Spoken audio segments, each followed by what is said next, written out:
All right, we are back with more NBA coverage, and in this one, there's a lot going on. Now, I will handle, going pretty much briefly through all of the action that I've watched over the past week and some change later on in the video. But as for right now, as of this recording, we have some trades. And with us being in trade deadline season, those are going to hold the priority here. So to get straight into it, and all of these developments are from Shams Charania, by the way. To start off with our first trade, the Cavs last week would send DeAndre Hunter to Sacramento in exchange for Dennis Schroder and Keon Ellis. Now, for the Cavs, as of the recording of this video, and at the time of the deal, they've been on a little bit of a winning streak. They're currently tied with the Raptors, for a 30-21 record overall, and they're the 5 seed in the Eastern Conference as we speak. So they've been getting it together over the past few games, but they still did not see enough from DeAndre Hunter, apparently, to suggest that he could stay with the team for the rest of the season. It was definitely interesting. I mean, we all remember last trade deadline, and that's kind of the craziness, the volatility that some of these contracts can have. The man was just traded from Atlanta to Cleveland last trade deadline, and he ended up being one of the better pickups at the time for this Cavs team. And the reasoning for that, he was still serving as a sixth man at that time, but he provided such a punch off the bench with relative efficiency to continue to lead the Hawks in that regard amongst their second unit that the Cavs decided, hey, we can use that kind of depth on our team as well. And he'd been doing that. When you look at what he was contributing after the trade deadline, he averaged 14.3 points per game on 48.5% shooting and 42.6% shooting from deep with this Cleveland squad in the 27 games that he appeared in. Now, that kind of hot shooting for a 3-and-D player, it can always fluctuate. There's always an opportunity for something like that to go down. But when you take a look at those efficiency splits and shooting splits over the course of this season so far, it doesn't paint the greatest picture in the world for DeAndre Hunter. Granted, he's still a productive player. But for a team that has struggled to shoot for pretty much most of the season, Hunter is a big reason for that. If you're not having it picked up on the first unit, and granted, you're missing some guys there, so maybe that's customary. But at the very least, you were still expecting DeAndre Hunter to keep relative pace. Instead, he's dropped to a 30.8% shooter from deep. And, 42.3% shooting from overall is relatively standard. But you can't have that tumultuous drop-off like that and expect to keep your job security in order. So once again, for the second straight season, Hunter finds himself as potential trade bait and as a move to another team. Now, I will say on that front, what I'll say is this. The return here is a little interesting. I mean, the Kings have been a terrible team this season. It was understood that they were probably going to be shopping some of their guys on the trade block. That much is for certain. Keon Ellis is the highlight of this move. The fact that Darius Garland has been hurt for most of the season does not help their cause at all from the Cavs' point of view here. So to get a somewhat reliable player in Ellis to, kind of hold it down as a defender off the bench and potentially provide you with more efficiency from deep consistently as a true spark plug in that aspect, that should help out the Cavs a ton. And, Schroder can steady the course. I mean, the numbers for Garland are fine throughout the season, but he hasn't been healthy enough. He's only appeared in 26 games. And, Schroder, at this point, he's been on a weird trajectory as well. He's been traded pretty much 8 times across the last two trade deadlines. That's how wild this has been for him so far. But he is an established veteran at this point. He does have the ability to facilitate off the bench at a far greater rate than Lonzo Ball can at this point. And even though he's older, again, he's been mostly durable himself, Schroder, regardless of what you want to say about his overall talent. And this Cavs team needs somebody to be able to pick up the slack when Garland's down. Because, frankly, they don't have another guard that can fill those kinds of gaps. And sure, again, the defense is not going to be at a premium with Schroder. That's why you get Ellis to flank him. But when it comes to being a steady hand on the offensive side of the ball to lead either the first or second unit and then serve as that alternative guy whenever Garland gets healthy again, like you have to be able to invest in something like that. And somehow, some way, the Cavs were able to make that deal to get those two players back. What I will say for the Kings is that, man, it just makes things a little weird. It's clear at this point that they already have far too many wings. And to be honest, although, we're right in the prime of the trade deadline, I'd expect the Kings to make another move or something. You are clogged up on wing players. You're clogged up on them at this point. I mean, you've already signed Keegan Murray to a contract extension in the summer. You have Zach LaVine at his older age. You have DeMar DeRozan at his older age. They're overcrowded at that position, to say the least. Now, if you are trying to bring about DeAndre Hunter for the long run and you expect them to be a six-man, I mean, hey, it's not the worst thing in the world. And I mean, the money here, like you look at ESPN and you see the current salary that these players are on, they do not owe him that money. He's not on the Kings' books necessarily, so he doesn't cost anything right now, but it does bring up a situation where you're going to have to come to a reasonable price with that, because you don't need to overpay someone in Hunter who's, at this point, with the way this team is constructed, going to remain a six-man. You're not starting him at the 3, most likely. You want to give that room to Keegan Murray, and then you're not going to play him over Domantas Sabonis when he is healthy as well. Sabonis has recently come back, obviously. So it's like, damn. Like, I just don't know what exactly the goal is for them. How exactly do they take a step forward? The only realistic way to make something happen here from this point is to continue shopping. Like some of these other guys are, decent players, but like a Nick Clifford as a wing, he's not wholly ready. He can get minutes early because he does have the age that would suggest he's mature enough to contribute early. But again, this team is not in that kind of position. So I'd expect it to continue. Right now, I like it could. Honestly, yeah, like the Kings, we know, again, as I've already said, they're probably going to continue selling. There's no way to really gauge that particular move right now until they pair it up with something else. It does suck for them because now you don't have that kind of defense.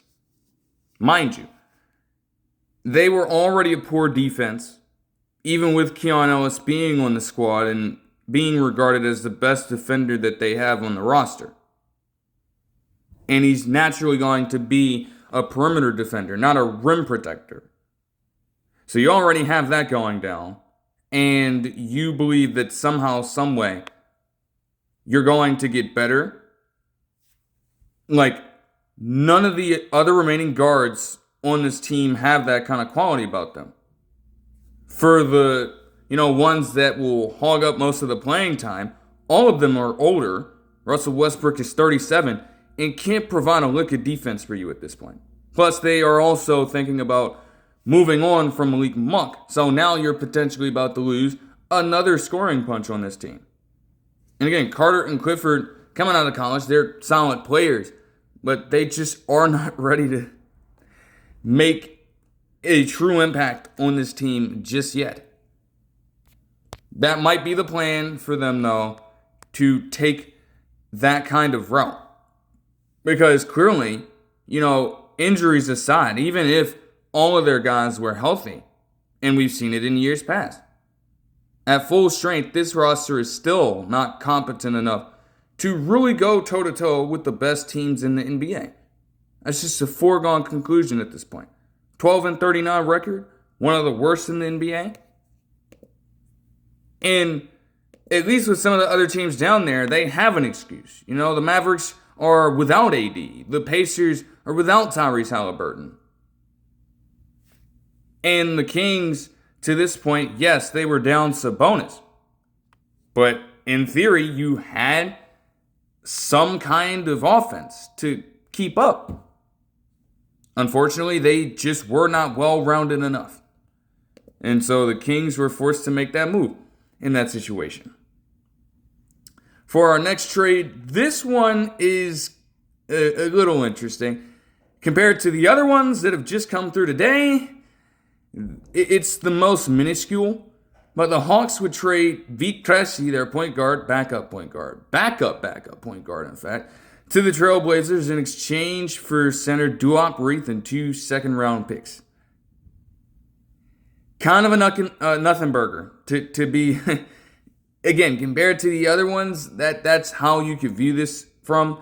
But to be honest, the Trailblazers get themselves a guy who can actually shoot the basketball. For as surprising as the Trailblazers have been this overall season, I think they're near an even record and they're in playing contention. Yeah, they're the 10 seed right now. They're 23-27. They don't have an extensively long winning streak overall in the year, and they just keep teetering back and forth. But the fact that they're even in this conversation compared to them just being flat out one of the worst overall teams does say a whole lot about the progress that they've had this season. For example, most things are going well for them. Danny Avdija, as we would find out, as being a reserve, was named a first-time All-Star player for them. So there's a lot of promise with this team. But even with that being said, shooting has not been a strong suit for them across this time. In fact, when it comes to three-point percentage, per this ESPN database right here, they rank dead last at 33.6% shooting from the three-point line as a team. And again, it's so bad to where they're consistently relying on Donovan Clingan, a pure center, more traditional rim protector type of build there. You're relying on that guy to jack up threes and multiple threes across several different Trailblazers games that I've watched this season. And somehow those shits have gone in. Yet still, if you're guarding them well enough, teams will be more than willing to allow you to settle for having that nigga shoot jumpers. And when you look at it overall, not only has shooting been a struggle for Portland this season, but you could also argue with the many injuries that they've dealt with, they would be in need, in theory, of a guard who can control the offense. And they fill at least one of those particular, or at least they check one of those particular boxes by getting Krejci in the situation. As I saw, Krejci is actually individually a top 20 overall shooter in the NBA when it comes to three-point percentage this season. He is shooting 42.3% from the field on average from deep and 46.4% overall with 9 points and 1.5 assists. Like, the man is a pure spot-up shooter and pretty much has been ever since he's been in the NBA. You are not counting on the man at all to try to spur your second unit. That's just not going to happen. He is not that caliber of player. But he is fairly young. 6'8", 195 pounds. Again, clearly thin for that position, but tall guards are in, right? And he will be 26 years old in June. So, I mean, hey, the system for Portland could be conducive to him potentially developing into that over time, or at least, holding down the fort long enough until Scoot Henderson comes back and appears in some action. Like, genuinely. They've been missing it. He just has not appeared in a single game this season. Not a single one. So chances are, even at this point, even as they try to make a play-in push, they can't guarantee that he's going to even be healthy for that. And it's like, why would you at that point, even if it could help your team, he's gained so much rust over this time that you would probably hurt your chances of being able to string together wins down the stretch by putting him back in the lineup. These are the things that the Trailblazers have to consider here. And honestly, from that standpoint, you can't blame them for making a move like this. It doesn't cost them anything, really. You can afford to piss away a couple of second-round picks to get back a player that, as far as the Hawks timeline goes, it's like, we don't really need his services. He was doing decent for us, but at this point, we're changing the entire landscape of our team. We already did it by trading away Trae Young and making Jalen Johnson the focus. A fellow first-time All-Star, also named as a reserve on the Eastern side. Just to throw that in there. Both of those guys deserve it, like 100%. Can't debate that whatsoever. So, great move on Portland's end to, try to boost their shooting. They may need a little more, and they would probably want another guy to, handle that playmaking aspect of the offense. So they themselves, although it'll probably be like a cheap move, they'll probably try to make another one before the trade deadline is up as well. As far as the Hawks go, Duop Reath, you're not expecting him to do much. That's why this is such a great play for Portland. I mean, in all honesty, Reath was not playing a ton. He wasn't even really in the rotation all that much this season. I mean, he is at best an okay player.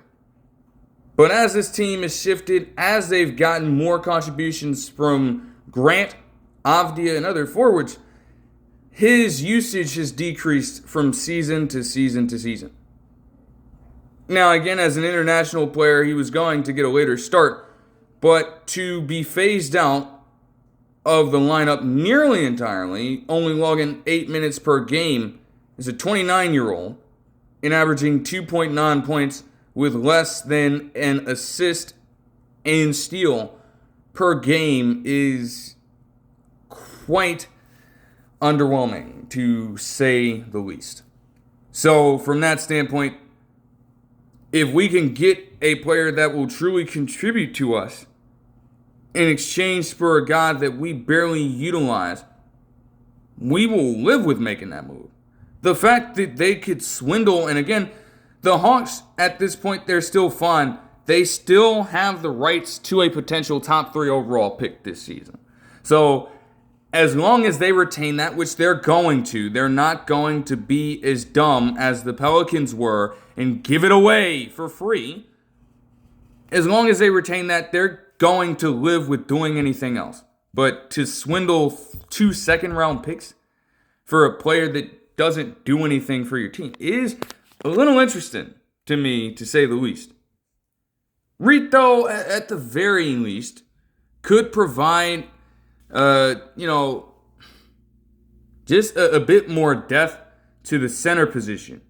And Onyeka Okongwu is set to return soon, but his ass got decked so badly by Des Bane that he had to get dental surgery to put his teeth back in place. And so he's missed the last few games with that.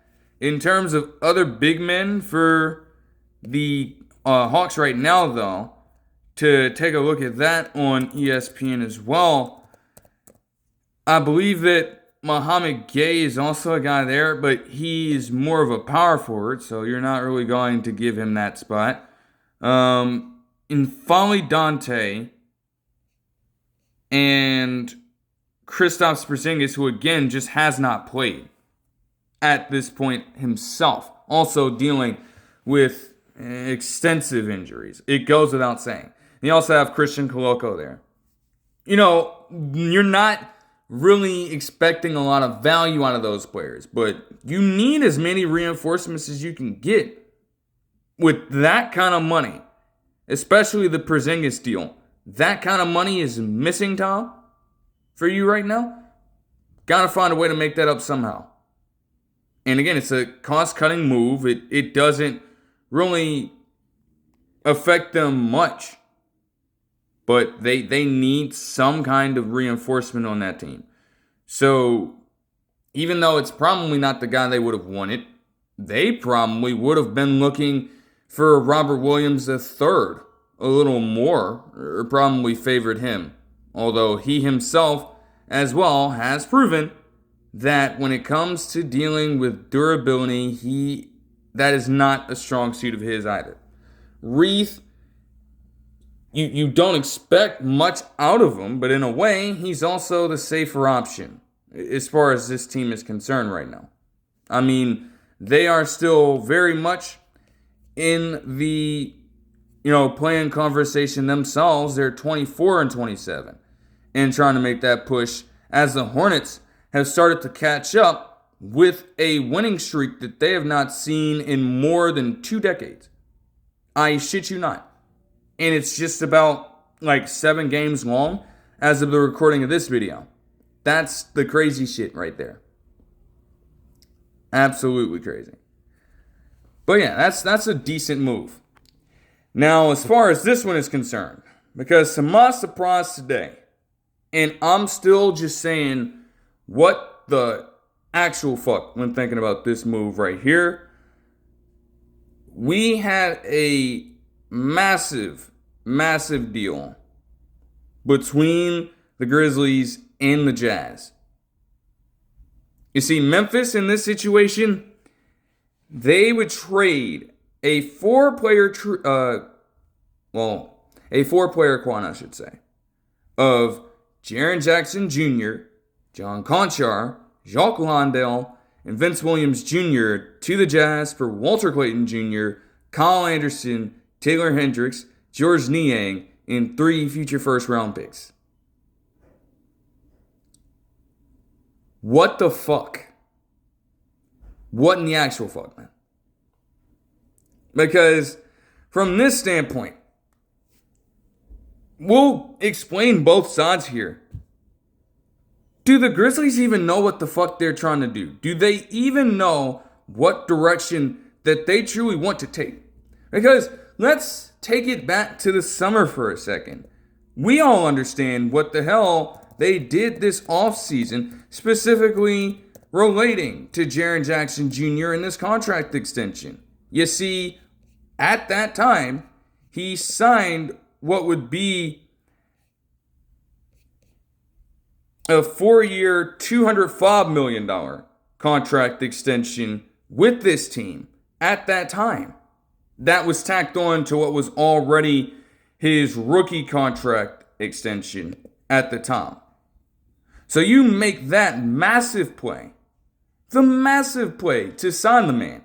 And the contract, again, as they're saying here as well, could have been worth way more, could have been up to $240 million, could have also ballooned up to $345 million apparently if he had won another DPO line. That's how much of a raise he probably would have accrued at that point.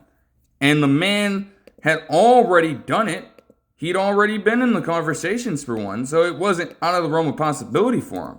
Nonetheless, you make a move like that to extend him for that much more time.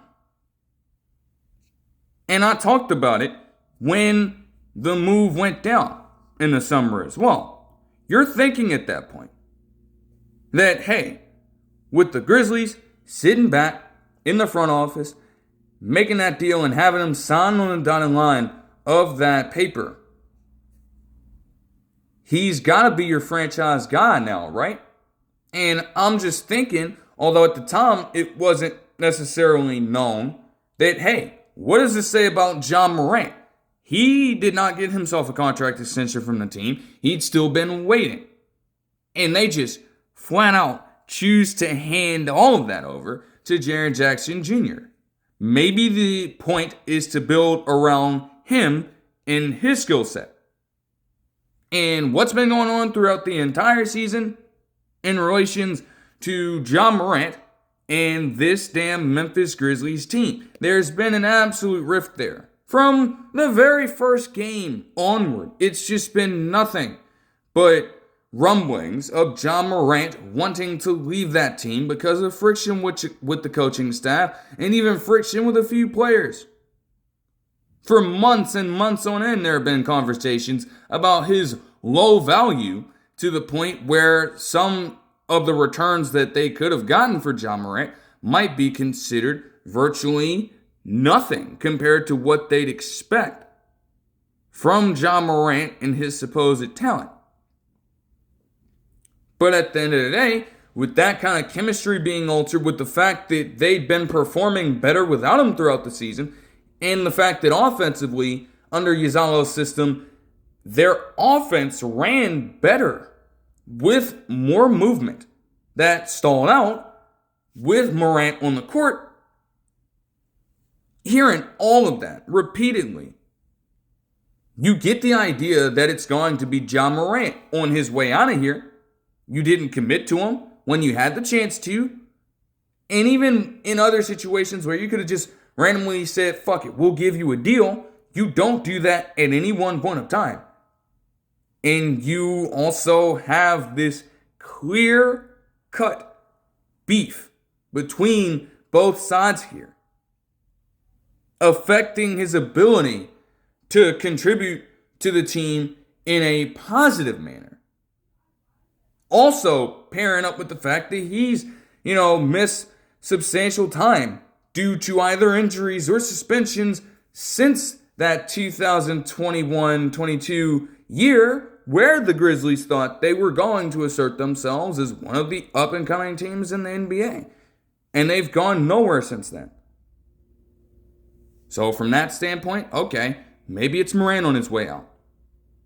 And you choose to send away a man that you just gave an extension last summer that could have been worth up to $240 million. What the fuck is possibly going on inside their heads? What could be happening at this point? Like, even if you want me to sit here looking at the numbers and cherry pick and say that there's been a little bit of a regression from Jaren Jackson Jr. in counting stats, the shit still, from that point of view, does not make sense to me. Because, again, if you're coming out, if you're approaching this in a fashion to where, okay, you're just trying to reset the entire thing because your window's over, then come out and fucking say that. Why are you playing all these different games to where the narrative is shifting to solely focusing on getting Ja Morant out of town 1 minute and potentially building around Jaren Jackson Jr. in that same conversation? Then you turn around today, earlier, Parasham Sharanya, and send him to the fucking Jazz? And again, it's ironic as hell, too, that Vince Williams Jr. is involved in this. With that clip going around of those two, trying to confront each other in the pregame to the action that they had in Berlin against the Magic at that time. That clip had been circulating everywhere, and how ironic is it that Vince Williams Jr. is going to be the first player from that one involved in it to be on his way out? Like, it racks my brain to this point still. It truly does. Like, so at that point, then, from the Grizzlies standpoint, and again, we'll look at the Jazz in a second. We'll look at the, haul that they get here, and vice versa. But, dude, with you sending what you thought, or maybe didn't, they don't even know themselves. This contract that you extended him for last summer would have suggested that he'd be your franchise player. The guy that you would focus your entire operation around. And now his ass is being shipped to a 15-35 ball club, while a disgruntled Ja Morant is still sitting there. And part of that disgruntled attitude is your own fucking doing. By actively going out of your way to not commit to him. So with him being the last man standing here, you have no other choice but to send him out either. This is the worst possible thing that could happen to the Grizzlies at this moment. If he stays, if he survives the trade deadline, it'd be a fucking miracle if he does. And even then, the relationship has already soured to the point where if that happens, the man can still go elsewhere in the offseason. And he's still, to this point, I do believe that he's still dealing with an injury. So it's like, what the fuck? Yeah, 3 weeks out for the next 3 weeks with an elbow injury. So more than likely he'll survive the trade deadline, and it's because they cannot trade a player while he's injured. So you have backed yourself into such a corner that there is no good outcome you could possibly get from this. From that standpoint, you've effectively shut down your window. Whether it be something that they actually wanted to do or not, because nobody fucking knows in that organization. It's over. And it does suck to see. Because again, we go back just 5 years ago. Technically 4. They came out as one of the brightest young teams in terms of potential futures in the NBA. Giving the Warriors a run for their money in that playoff series. And ending off that season pretty damn well. Looked like all the momentum was on their side. And they had all the proper construction in place, seemingly, to keep it moving forward. But between the injuries, between all of the other chaos that you had Ja Morant getting himself involved in off the court, that at least wasted one of those seasons. And now again, just a lack of true communication on what exactly the goal is moving forward.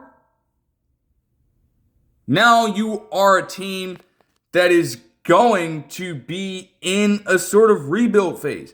You're going to have to retool this entire thing at this point. Maybe the writing was on the wall for the past 3 years or so, given all of what has been happening.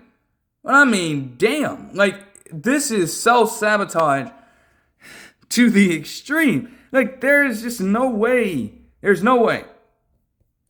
And I mean, the Jazz in this situation as well, for them, this is a move that it's just like, yeah, we can make it. We have the assets to make it. We always say this all the time about Danny Ainge and how he tries to finesse pretty much everybody he goes to, trade negotiations with. Tries his best to win the deal every single fucking time because it's about the art of the deal, right? They couldn't really care less about sending any of these 4 players away, to be completely honest with you. This is also the second time in his rookie season that Walter Clayton Jr. would be traded. Because if you remember, his draft day rights were traded from the Wizards to the Jazz. As they themselves, I think the Wizards would get Will Raleigh in that deal. And then now you're sending him to the Grizzlies. Kyle Anderson is like, He was getting in some weird post floaters, though, in one of the most recent games that I watched with him playing against the fucking Clippers for some reason. And honestly, Taylor Hendricks in this situation is interesting. Hendricks himself is fairly young. This is only his, this is only his 3rd season of action. He's still a younger player, but the thing is, with him, even on a roster in the Jazz that has primarily young players throughout the entire roster, he struggled to really carve out a role there.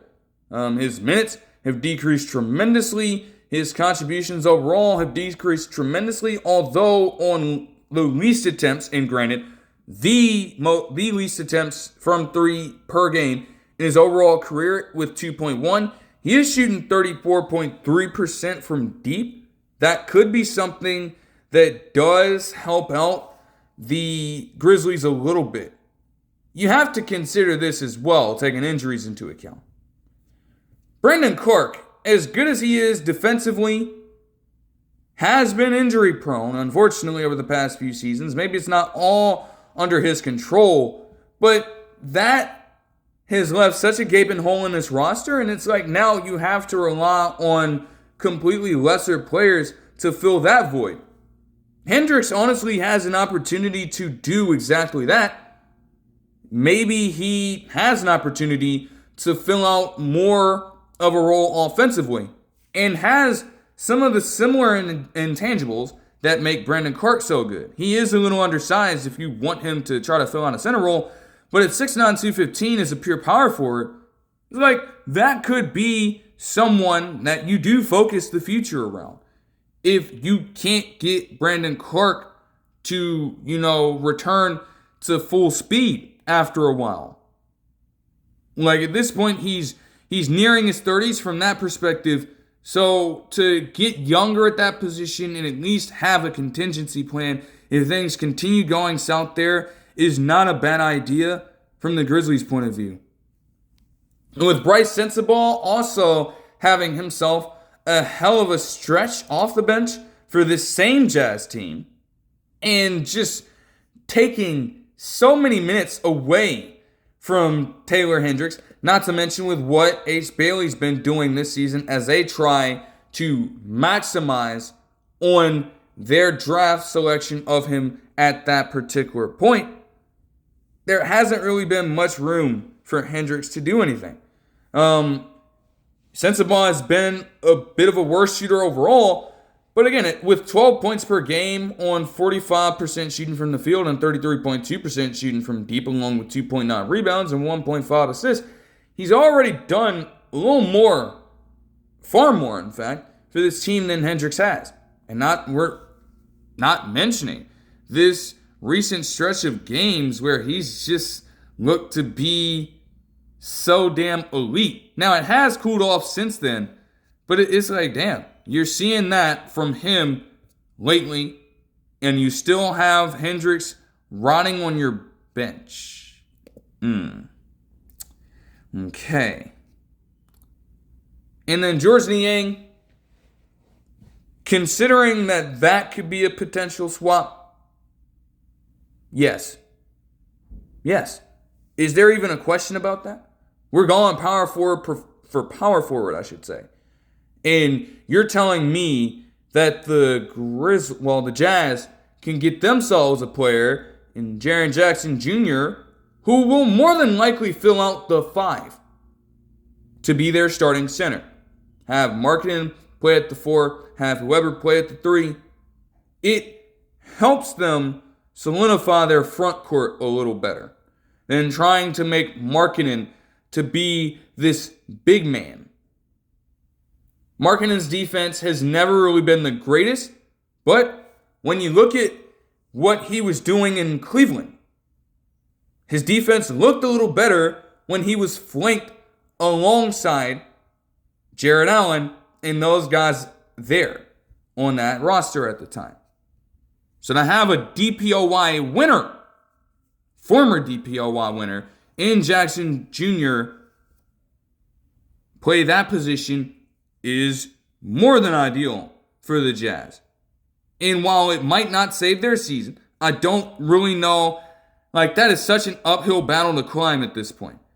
Yes, the Jazz have been competitive this season, but to be 15-35 at this point, before we even reach the All-Star break, and we still have a few more games to play, it's I just don't see a world in which you are able to go on that kind of fucking tear. Because you literally, at that point, have to pull off, I believe, the second or third longest winning streak in NBA history to get to that point in the back half of the season. And the Jazz, they understand this as well, even if they are trying to level up for the long haul, which I think this is what the move intends to do, even though, you have it happening at the trade deadline. They are not good enough right now to ascend to that kind of territory where they can rip off that many wins in a row. Frankly, even at their best, no team consistently reaches that level of consistent performance. It rarely happens. That's why you cherish them when you see those long winning streaks occur, especially if it involves your favorite team. No question.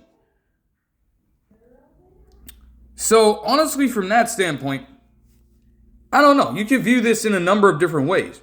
At first, I'm seeing this at face value, and I'm automatically thinking lose-lose. I have explained some avenues in which this could be a potential win for both sides, at least from the Jazz's perspective. And for the Grizzlies, you add to that pool of young guards to potentially refocus around. They just got Todd Jerome back healthy, and he has been contributing relatively well. You have Cam Spencer on this squad doing what he's been doing throughout the entire season.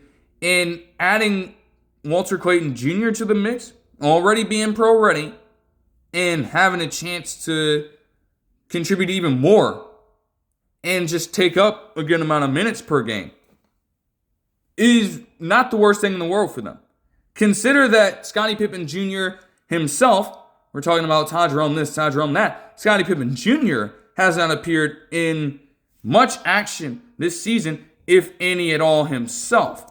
Despite him managing to carve out a nice role for himself towards the tail end of last season as one of their sneaky players to watch out for heading into this one.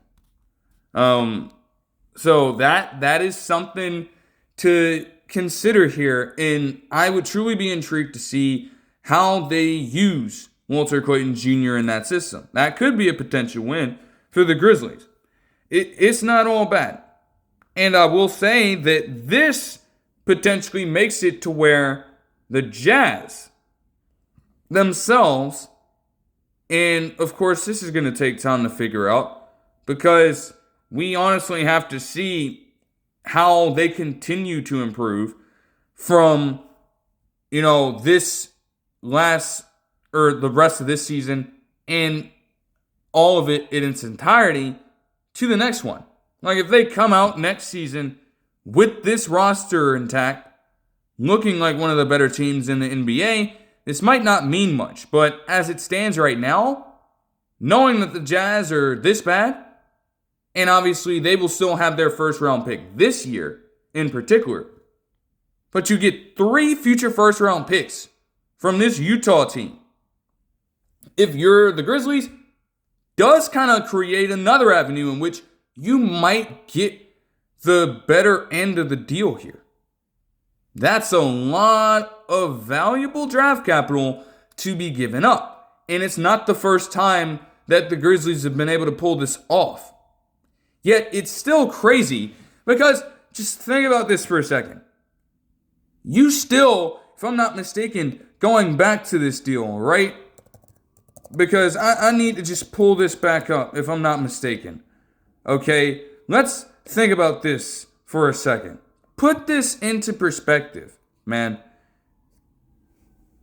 And again, these deal mostly with unprotected ones and even a pick swap. But for a better player in Jaren Jackson Jr., you still got less overall first round picks for him than you did for fucking Desmond Bane when you sent him to Orlando. That is fucking crazy. And while Bane's been okay in Orlando, he's been committing shooting malpractice. Man is averaging career lows in efficiency across the board. And you got 5 first round picks in exchange for him. Do with that information what you will, but that's 8 total between these 2 trades. So if the goal is to take a potential rebuild, and they are actually stamping it, they're actually coming out and telling their fan base that we're going to suck, and we're going to pick up all of this draft capital across the board to try to land some younger talent with more potential. This is the way you got to do it. Like, that's a smart way to stockpile those assets in the vault. Teams have got to do it a little bit differently. I mean, hey, you know, the Thunder had to do it across decades to reach that point and level of success. We didn't blink an eye at them, right? So you have to try to at least replicate the same thing if you're other teams in the NBA now and get creative with doing so. And I guess that is also a testament to just how much, talent has, seen an overall influx. Because there's just, that is just crazy to think about. But I digress from that point. So overall, it's a weird one. It truly is. But you know what?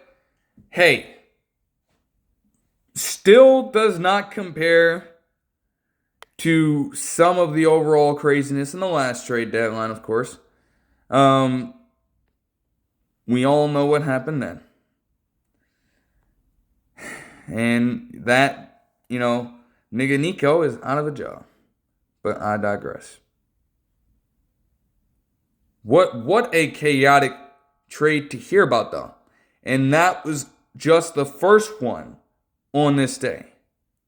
Because a couple of these other teams would have something up their sleeve. Next, from Shams Charania, we would get a 3-team trade between the Bulls, Pistons, and also the Timberwolves. So in that, to explain all the 3 parts, as I noted them here, Minnesota would trade Michael Conley Jr. to the Bulls and also traded a 2026 first-round protected swap to the Pistons. Meanwhile, Detroit would trade Jaden Ivey to the Bulls in exchange for Kevin Huerter and Dario Saric. Damn. So again, with all these teams, now you add in yet another layer to look at it towards. But honestly, I would start primarily with the Timberwolves, looking at it from their lens. Because you don't get a player back in this deal. However, unfortunately, to say this is a situation, even though you do lose a pretty valuable pick, where you could view this as addition by subtraction. You have nothing but respect for the Ohio State man and Michael Conley Jr. and what he's been able to do over his entire NBA career. We are talking about a man who has, overall to this point, in 19 seasons, averaged 13.7 points per game, along with 5.6 assists per game and 2.9 rebounds on 43.7% shooting from the field and 38.7% shooting from deep. Like, he's been that caliber of player for so long. And not to mention his overall character. There's a reason why he's consistently been in the conversation for, honestly, one of the most sportsmanlike players in the entire NBA. That is something that is valued, whether you would believe it or not. So all of that being said about him, you can't take away what he's been able to contribute to the respective teams that he's been on, especially with the grit and grind era Grizzlies and even the Jazz, as they were in their position of being a consistent 1 seed in the latter half of the 2010s. He was an invaluable player on both of those rosters particularly. And, no matter what you say about him now, he will forever be a legend in those particular cities. But it is always a question and always a matter of what have you done for me lately? Oh my fucking gosh.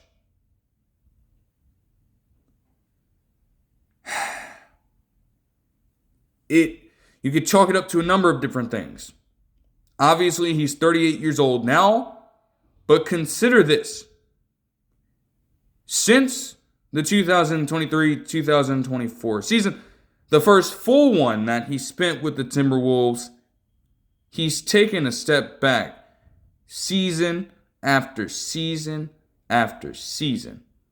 And in his fourth year, what is currently his fourth year with this team, he's virtually unplayable. Virtually unplayable. The mindset over the past few years, to me, especially with them getting Robert Dillingham in the draft, was that, hey, you have a chance, if you're Michael Conley Jr., to mentor him in this situation. And granted, it now clears up room for Robert Dillingham if they choose to play him, although, again, his overall skill set and combination of that with the tangible aspects of him as a player, they still may not think it meshes well and they may just continue to let him sit. But there is more room for it now.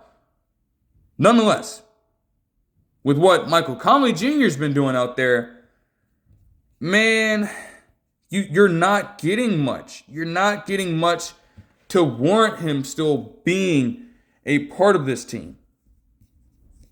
Like, I mean, where do you even start? It's like he's logged multiple DNPs at points. He's went entire games without scoring.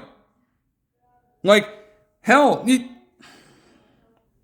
you look at a few of these past few games, there are 4 within the past month that he did not score a single point in, and he played substantial time, around 15 minutes. Even one game, he played in 21 minutes. And even when he has, scored, it's not all about that. The playmaking quality that he once possessed, the basketball IQ is still there. But the speed of the game, the speed of the players that are guarding him at this point, it is not something that he can match anymore. He genuinely looks much slower out there. Does not get the same zip on his passes. And you're now at a point where a person who was once feared from the outside, who once had himself a spectacle in the three-point contest for his first ever appearance in any All-Star setting at that time, is legitimately being left wide open.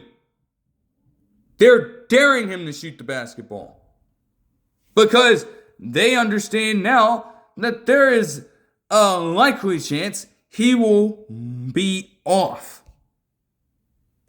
More than likely. Like, the numbers aren't everything. But when you hear splits of 32.2% shooting from the field and 32.1% shooting from deep, I should say, you are not going to find any player. I don't care who the fuck you are. I don't care what your name is. You are putting up bricks that consistently. And you're serving as a net negative to the offense that consistently. In any other situation, your ass is not playing. And not only has Michael Conley Jr. been playing, he's been averaging 18 and a half minutes a game doing that. As a guy who, again, is supposed to be leading the second unit in some of these situations, he was a bench player in 35 of the 44 games that he appeared in.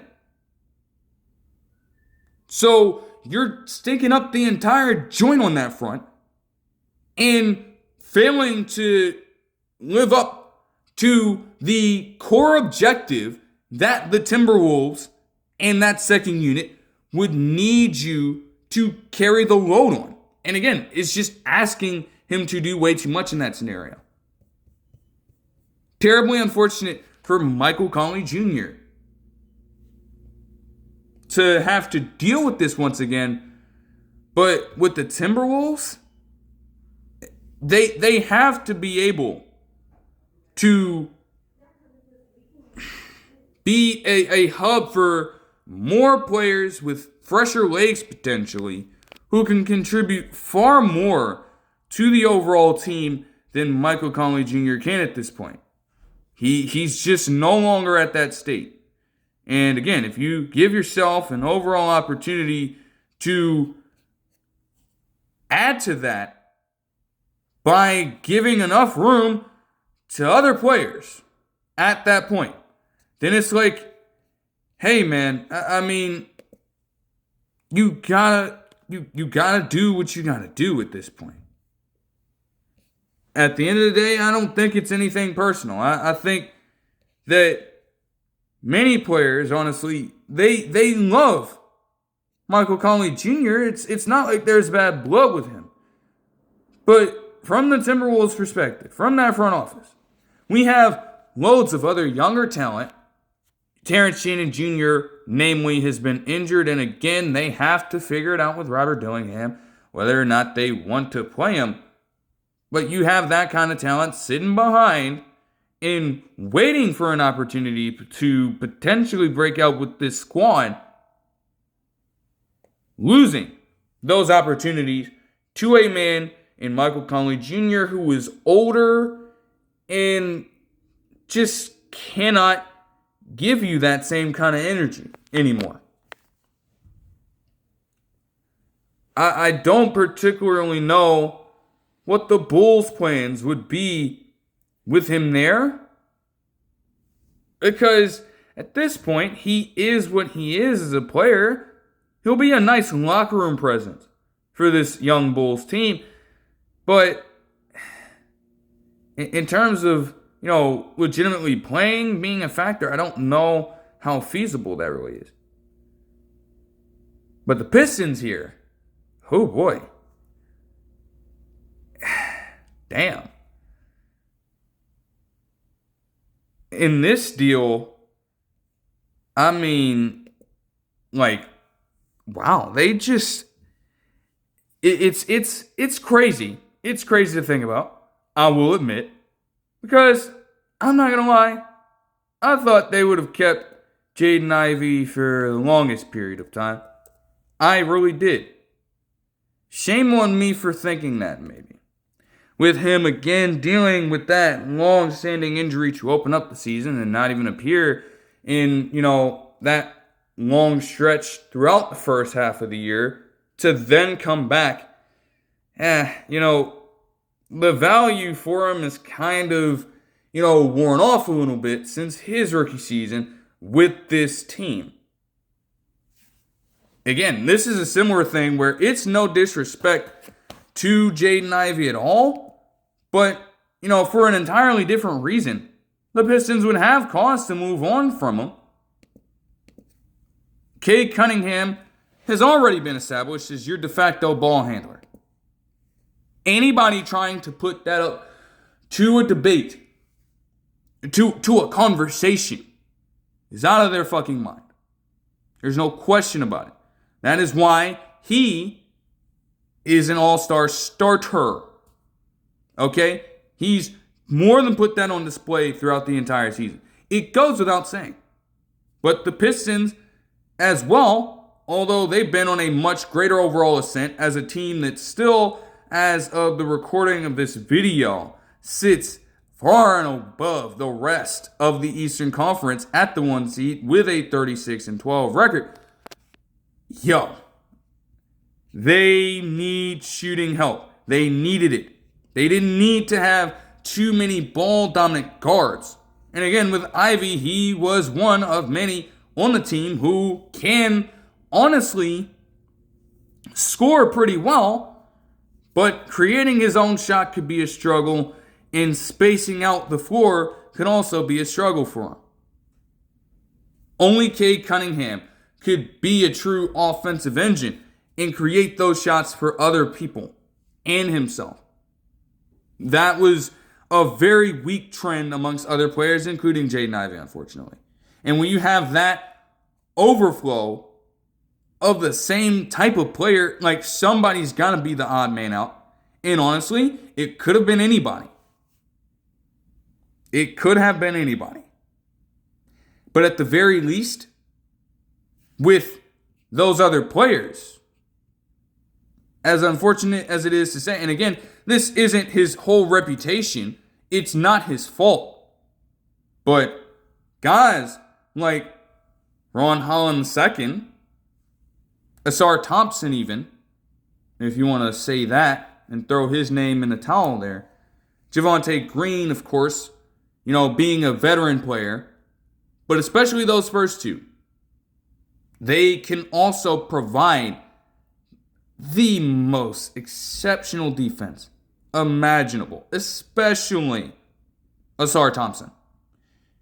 You could not say the same thing about Jaden Ivey across his entire time there, even when he was healthy. So looking at it from that lens, like, hey, maybe you're not getting everything you'd want out of those two players, but they are helping your defense turn into what it is. And Ivey bears no responsibility in that. So, he had to go.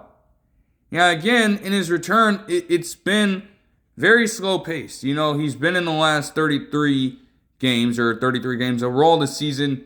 And, his starting role just diminished completely, fell off a cliff.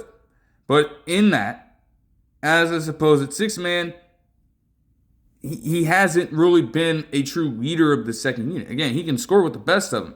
8.2 points is okay, and 45% shooting from the field is all right. 37.2% from the deep is from deep range is fine. But again, just 1.6 assists and 1.1 turnovers per game. Very low, very inefficient. We, at the very least, have to have some kind of strong suit from you. And this It is now his 4th NBA season. So it's like, you're kind of you're in a tough pickle. Like, if you choose to keep Jaden Ivey, maybe it's not the worst thing in the world, but would you be willing to invest that kind of money in that kind of player for a man that you drafted in the lottery in 2022 at 5th overall? Probably not worth it from their standpoint. So again, they made the decision to let him walk. But in that, you get back some motherfucking shooters. That's what they've been needing the whole time, right? And to be honest, if Malik Beasley was not a gambling man, they'd be able to build upon the season that he had last year, shooting the 3 particularly well. They'd be able to build upon that. However, that is just far out of their control right now. So you had to settle. You had to get desperate. And in that, they'd get a couple of people who are well-renowned for their shooting. Now, again, for Kevin Huerter, he's tailed off. 31.4% shooting from deep for the Bulls this season is by and large a down year for him. I mean, there's no way of getting around that. In fact, it's his career worst by far, if he is to keep this pace for the rest of the season. However, in general, he's a 37% shooter from that range. You compare that to Jaden Ivey and, 35.4, like, that's decent. So to say it's outright better is ticky-tacky, but at that point, you know that Kevin Huerter is more than likely to play in his role. You aren't asking Kevin Huerter to go out there and provide you with elite level scoring capability. Jaden Ivey at full health is also one of the faster players in the NBA. You're not asking him to push the pace of an offense. You are asking him to shoot the ball and maybe provide some occasional defense for you. Same goes for Dario Saric. And it's crazy to think that he himself was with the Bulls during this time. That just goes to show you, man. But Saric, in this, case as well, he'd honestly taken a step up from his career worst three-point shooting season in Denver last year.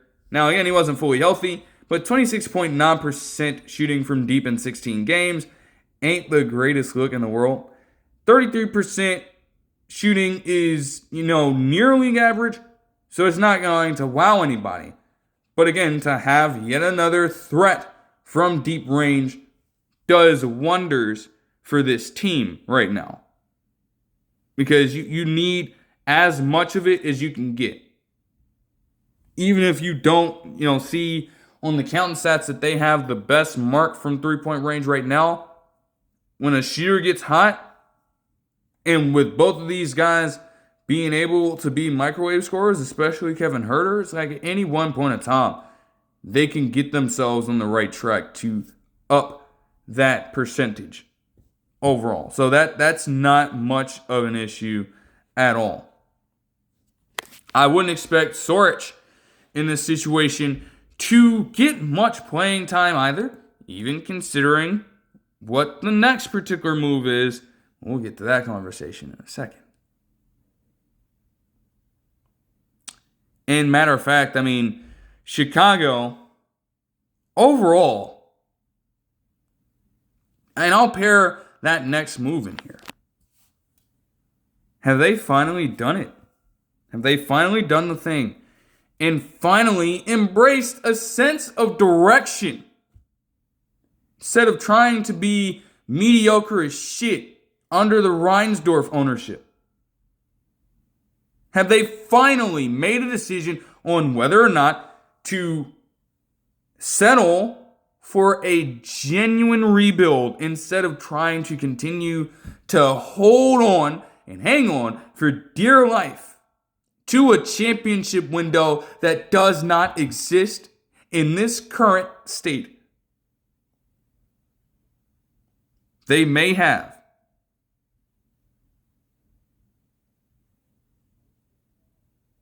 Because, man, one could question bringing Jaden Ivey to this team, but at the same time, if he is now a player who's going to carve out more of a bench role, then,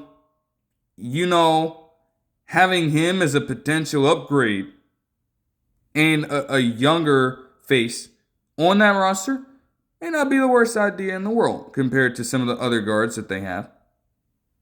He's much better than Jordan McLaughlin. You would think, you would hope he's way better than Jordan McLaughlin off the bench. And he'll actually be able to log some minutes with this team. So that's a plus. Again, Michael Conley Jr. already said it's like, could be a great player to learn from. Like, you have a decent core of players on that roster already. But now, with getting both of those guys, now you have an overflow of guards. And, in that situation, the ball's in their court. They can offload some of those guys in other moves. And, also have the ability to, if they want, to add to it. I was looking at the initial post from Shams Charania, and I come across a comment that said, hey, okay, this feels like a move before the big one. And at that point, you hear about the big one. What could the big one look like? Especially for this Chicago team. Can you ask yourself for a second if you would really think there are any star players that would want to come to play for Chicago? Does it feel like Chicago has the kind of player right now, especially with them re-signing Josh Giddey? Does it feel like they have the kind of player right now that can, serve as a potential trade piece for them to get back something of tremendous value right now? And maybe a player involved, maybe a superstar player. You could run a lot of different ways with that particular question when dealing with a potential big trade. But little did we know, for the Bulls, the best move, the big trade that their mediocre asses could pull off is, again, to finally put an end to the era, if you even want to call it that, because let's be honest, the supposed big three wasn't on jack shit with DeRozan, with Levine, and with this character. As earlier, per Shams Charania, the Bulls would trade Nikola Vucevic and a second rounder to the Celtics in exchange for Anfernee Simons and a second round pick. They have finally done it. After years of settling for play-in caliber basketball. And inevitably, they will more than likely be in the play-in conversation again at this point.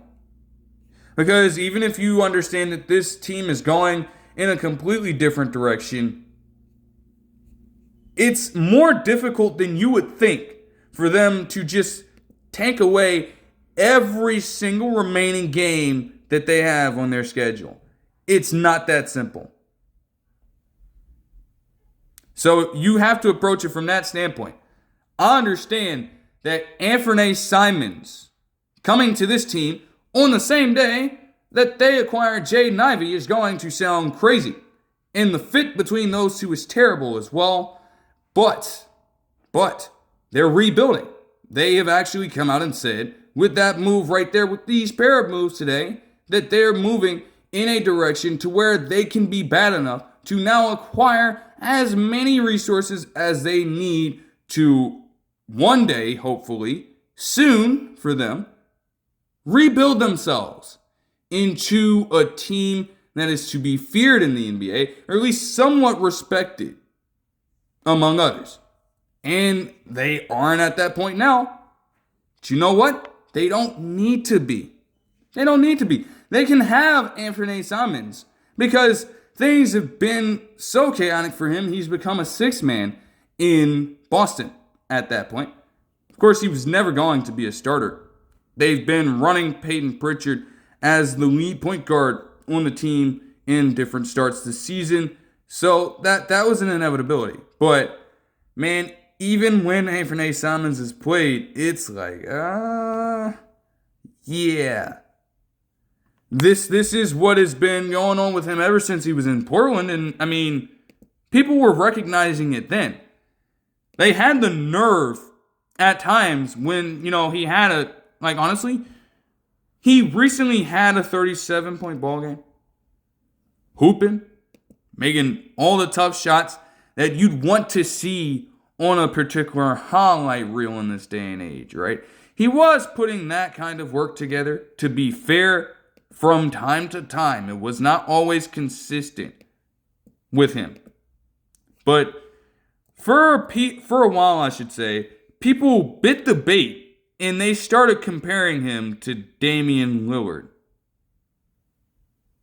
They had the gall to say that the man was like Damian Lillard. And at first I'm hearing that and I'm like, okay, huh? Why are we comparing him to Damian Lillard?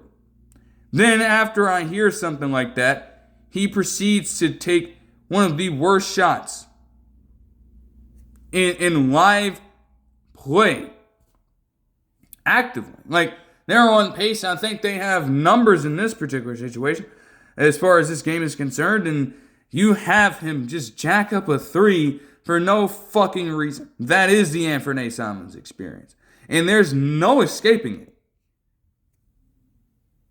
it. There's no escaping it at this point. Like, for the first 3 seasons of his career, he was more of a bench player as it was.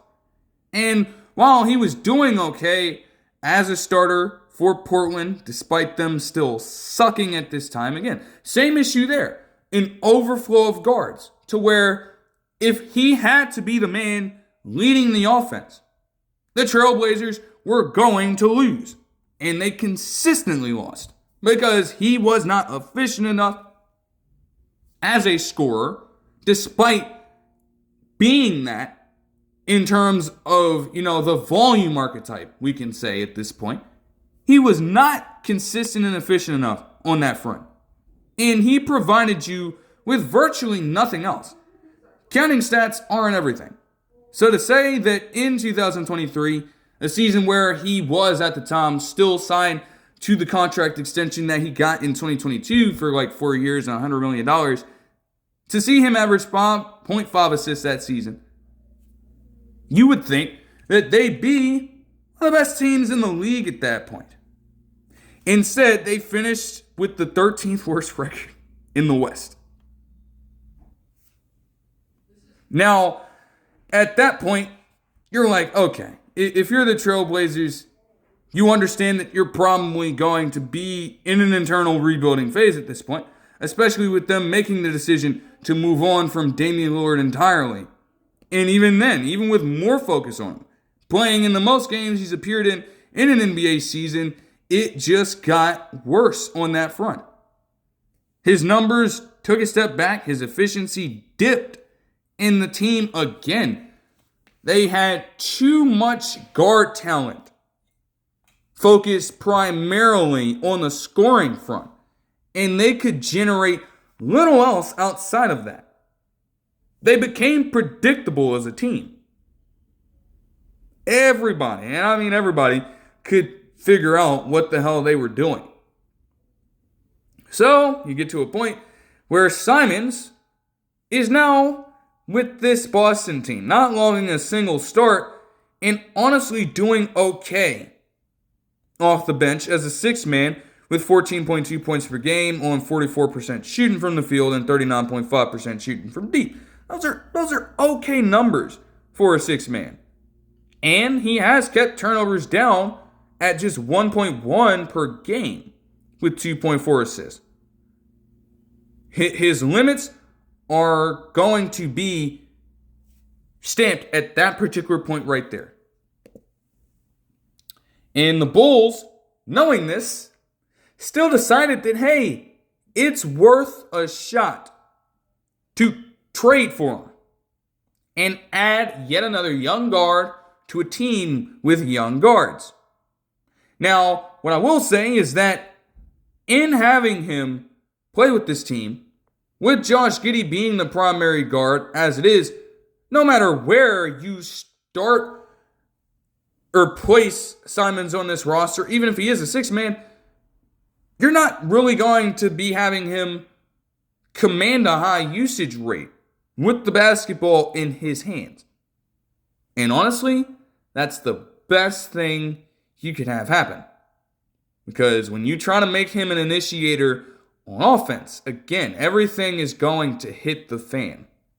He, again, is nearing his prime to this point and has still yet to really master or even come into a high percentile of excelling in any one of those other aspects.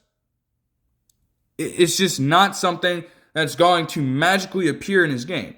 Would have been needed to be worked on for years to this point. And I can't expect him to magically reach that point now.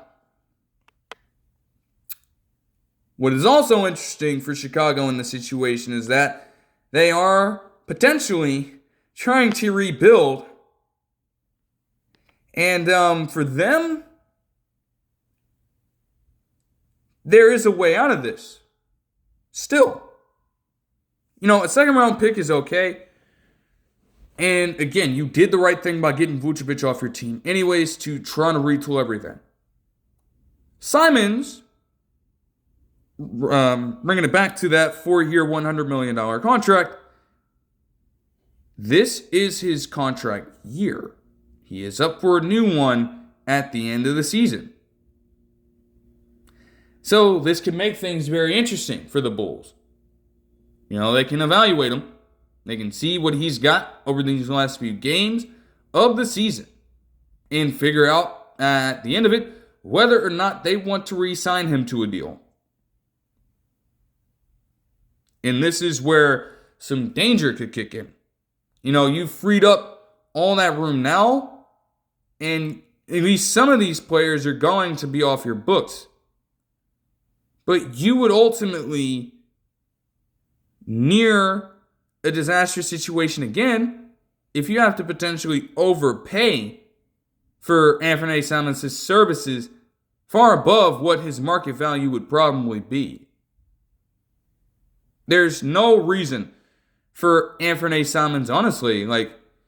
Yeah, the money has fluctuated to where you can have some role player types get those kinds of $25 million deals. But if you go higher than that with Anfernee Simons, if he's looking for more money, it'd be unwise for the Bulls to re-sign him. Meaning that they could get out of it. They could move on from him and they could send him off to another team. Or again, at this point, again, I'm not in that front office. They may already be of the belief that, we're not re-signing this motherfucker at the end of the offseason. We're not doing it. We're not whatsoever. Hell no. Right? So that is definitely something to take into account there. Now, from the Celtics' perspective, because let's be honest, it's also smart for them. It's also smart for them. Yes, your scoring punch off the bench is virtually gone. But at the same time, from their front office's standpoint, Simons isn't our fucking problem anymore. We don't need it looming over our heads to have to repay the man or extend him at the end of the season unnecessarily in being in danger of potentially overpaying him, because we have spark plug guys off the bench. We have talented young players that can contribute within the flow of the system at a far better rate, in a much more efficient way than Anfernee Simons ever fucking could. From that standpoint, they already fucking won. Then you've been hearing over different broadcasts that the Celtics could need a big man at the trade deadline. Queta has been a solid, and I mean a solid piece for him. You have to give him respect for what he's been asked to do this season. He's not a player that had ever really been relied upon to that kind of extent before, and yet the man has started majority of the games this season. Something he's never done in his NBA career. The only time he started in a game, mind you, before this season, was in 6 games last year out of the 62 he appeared in. Virtually something he's had little experience doing, and he has put up 10.1 points per game on 63% shooting from the field with 8.1 rebounds per game. Honestly, that's damn good. That is damn good. Even with that, and even with him being one of the more underrated, unsung heroes of that team at 26, mind you. You have to give him respect for that. But behind him, they have nothing. They have nothing. Xavier Tillman Sr. or Luka Garza in garbage time on any given night behind Queta. And that's supposed to be considered a wrecking ball of a center core. Fuck no. They needed somebody else. Queta's good. If he's your leading man, more than likely you had some problems, and they fucking had some problems. So, you go out and you get yourself an interesting character. I mean, Vucevic is older. And hell, somebody said, I looked at the post initially. Somebody was talking about you essentially got Horford with no defense. And in a way, yes. In a way, no. No, Vucevic isn't going to light up the stat sheet in a similar way. But to be honest, over the years, you've actually been able to see him contribute more to these teams as a solid passing threat at the center position. A solid passing threat. And that adds yet another layer to a Celtics offense that honestly wants to continue to space out from the three-point line. I mean, that's always going to be the case with Joe Mazzulla in this team. But to have a big man who can pass in the way that Vucevic does and also shoot the three ball in the way that he does at the same time, at a 35% clip for his career, 37.6% this season. So those are honestly pretty solid things that you'll be getting out of Vucevic if you are a Celts fan looking into this. And that's great. Not to mention what he can do in the post. He's got solid touch around the rim. So if you are getting clamped up on the three-point line, hey, instead of jacking up three-pointers, you can dump it down low to the big man. Give him a chance to back down a potential mismatch and put up an easy post floater. Or maybe even handle the ball on occasion and get to the rim somehow. For what they needed, it works perfectly. you would probably have Keita slide back down to the bench. But to be honest with you, even if he's undersized, it's a quality big man to get at this point. And it was the right time. Say what you want, but Vucevic, honestly, with what he'd been doing this season, he'd been hiking up his trade value. In the Celtics, it was the perfect storm damn near. They desperately needed another big man to work alongside Queta. And you kill two birds with one stone with this move. You help the Bulls potentially move forward past, again, all this talk about the big three this, the big three that. And you even had other people say that the big three era is essentially done. Maybe there's something to that. Because again, you really want to call that a fucking big three and the Bulls did jack shit throughout this time? You can't do that. You move past that BS. And the Celtics get their guy. They get a reliable guy. You don't need him to be the greatest defender in the world because your team is rife with great defenders. You have Derek White consistent on that end, despite his efficiency kind of falling off a little bit of a cliff this season. Jaylen Brown, of course, as another all-star starter, getting it done on both sides of the ball this season and always being a consistent defender. Gritty, always hustling, and always a threat in the passing lanes. That's what Jaylen Brown does. Not to mention some of their bench guys, especially Jordan Walsh. And what he provides, even with him giving limited minutes every single night, that motherfucker is providing the energy on the defensive side of the ball. So you don't need Vucevic to handle that role. And then not to mention, even if he doesn't come back this season, you have Jason Tatum potentially playing at the 4 in that scenario. And we already know what his defense is. Vucevic is probably not going to be around for the long haul. He's 35. You're going to get a few good years out of him. But with all that other defensive talent around him, you don't need him to be an anchor. The system is going to do everything that it needs to do to cover up his flaws on that front specifically.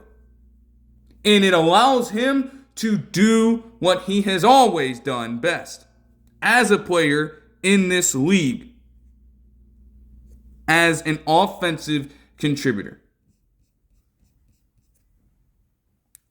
It's genuinely an ideal move for this team.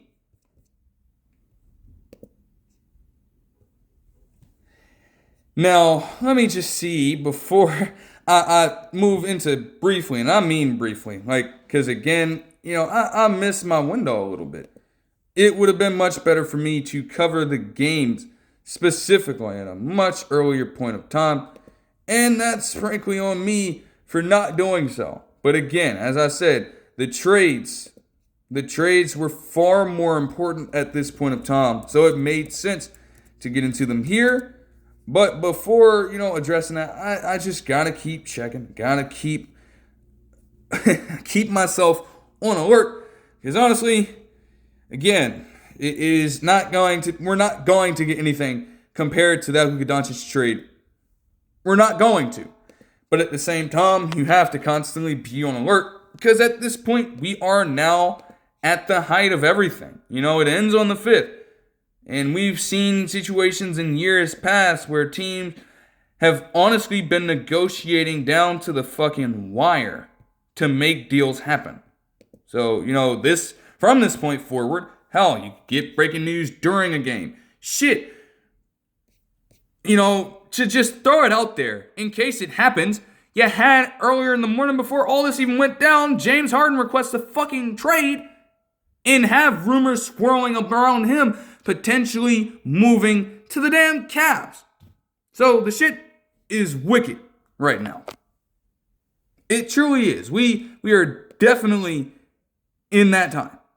So you have to constantly keep your eyes open as to what exactly is happening. But as for the games themselves, and I mean it, I'm genuinely going to be brief. I got to go back to, let me see. All right, moving on to the Knicks and 76ers game that I watched on January 24th. And to be honest, in the first half of this game, Joel Embiid, man, I ain't going to lie to you. Joel Embiid is back. He's so back. I'm not going to lie. They mentioned over the course of this that this was the very first game since 2023 where he hit multiple threes and multiple dunks. And it wasn't even him just doing those things. He looked more fluid than he has in the past few years. He was getting to his spots and hitting those mid-range jumpers, those faders that he constantly looks to. He was sizing people up in the triple threat and hitting jumpers over them. And he was actually moving around very well. Not to mention everything else that you were getting from guys like Tyrese Maxey and things like that in the first half of this thing. But the thing for the 76ers throughout the entire time has been their inability to perform well in the third quarter of these games. Like, every single time. They've been one of the worst third quarter teams in the NBA, and this one would prove to be no different. They gave up between, a portion of the third quarter and pretty much at the start of the fourth, a 28-4 run. Now, the Knicks to this point, they already had an advantage in offensive rebounds and things like that, and they would end off the game with an advantage there. But I mean, they were just going shot for shot, and they could not miss. Jalen Brunson, had himself a quiet first half and turned it up himself during that period of time. Along with OG Anunoby, again, just being a bullying force. Like, on a day where other people struggled, Mikal Bridges himself was struggling to hit shots throughout this game, but Anunoby, with the amount that they've invested in him, he would actually live up to that and put together a really solid overall performance. So, at that time, it felt like the Knicks were in put-away mode until they started to storm back. Shockingly enough, even when the game felt like it was over, the 76ers decided that, we're going to put together a 21-9 run in this game to try to come back. And they almost did. They almost did. I tell you, they had a chance to win this. Now, the thing is, even though it would go back down after some clutch play from OG Anunoby and a pair of free throws, they did have a chance to respond on the offensive end.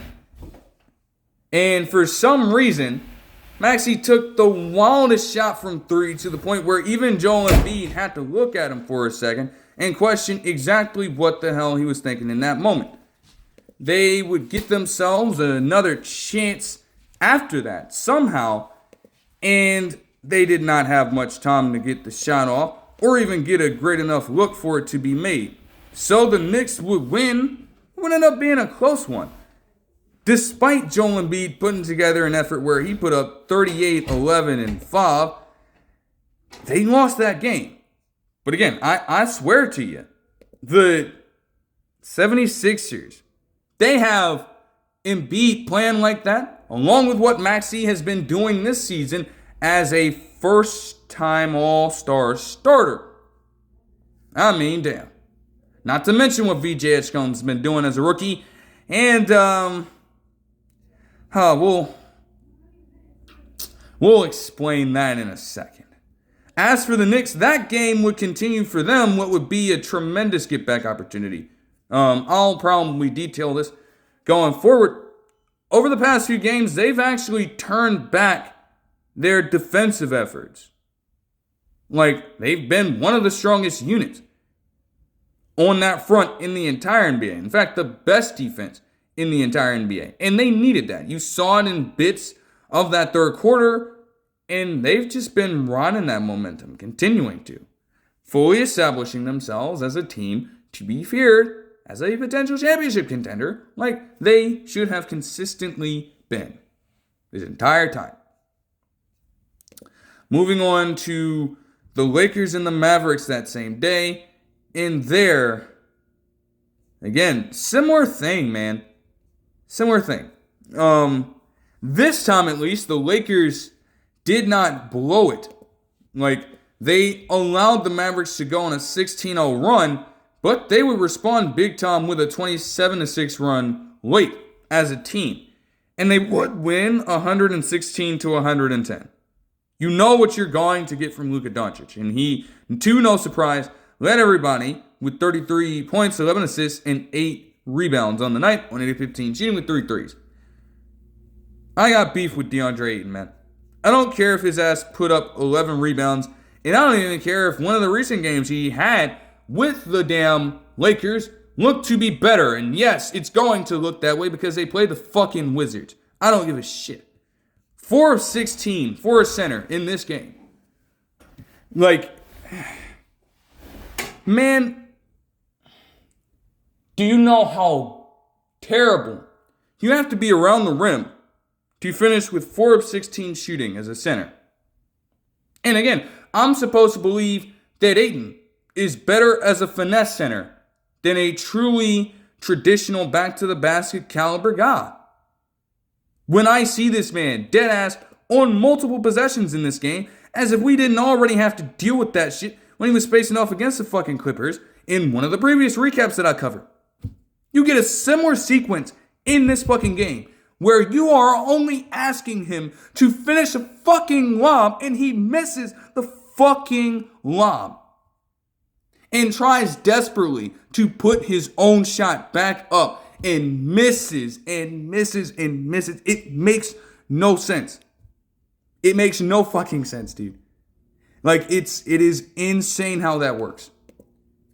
Even with the Mavericks losing this game, despite that bullshit, they put together a solid effort. Cooper Flag, was struggling. He went 7 of 20 shooting.